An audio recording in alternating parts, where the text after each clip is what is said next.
Hello, my name is Hunter Satterfield, and this is my final project presentation over phenolic, furan, and urea-based resins. What are resins, you might ask?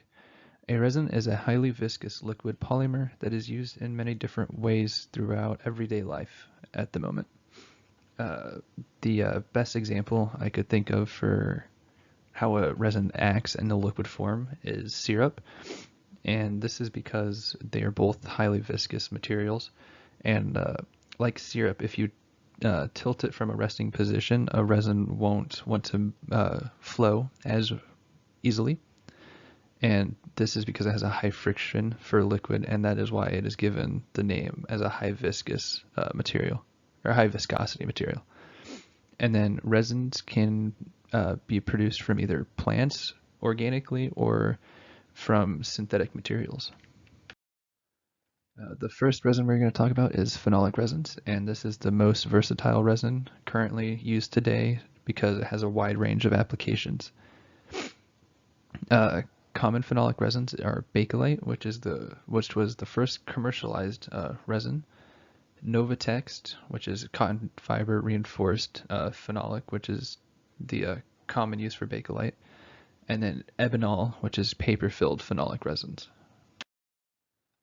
Bakelite is used currently today as being pressed into sheets and then formed into different objects. Old dial phones used to be made from Bakelite. Currently, jewelry and beads are heavily used for Bakelite. Novatext is used in engines for Taos gear wheels so that it has a smoother transition due to its flexibility and strength. And then Ebinol is being used in woodwind instruments to replace ebony, which is a type of tree that only grows in tropical environments. So Ebinol is being used to preserve that tree more. And this image is a picture of an Ebinol table.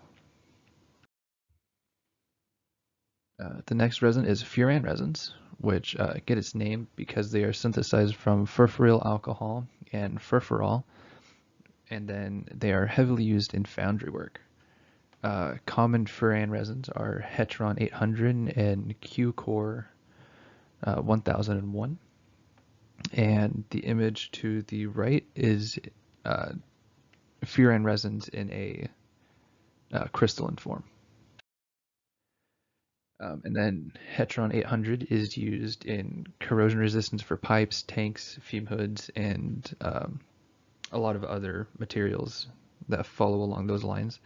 And that's so that any water or chemicals that are come in contact with these products don't degrade and rust or eat through the products, causing a spill. And then Q-Core 1001 is used for fiberglass reinforced plastic repairs and sand casting mold repairs. So if there's a crack in a sand casting or a fiberglass plastic that needs to be filled, Q-Core 1001 will be put into that crack to cover it up so that there's no leaks or unwanted blemishes in a product. Urea resins are used for adhesives, and then they are also used in clothing. They are typically a non-transparent fluid unless colorants is added. And then common resins are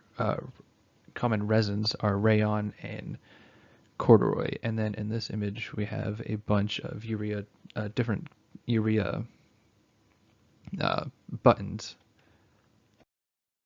And then rayon is used to form fibers that resemble silk, and then those fibers can then be woven into different clothings such as jeans, shirts, just like silk would be.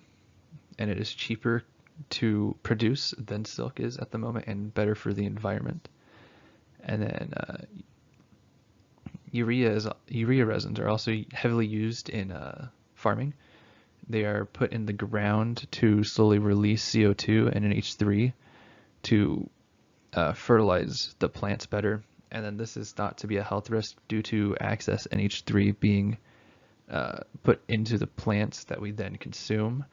So they are currently doing research on what those effects might be. And then they are also used in wood glues and other adhesives for woods to due to their high adhesive capabilities. And that is the end of my presentation. Thank you for listening.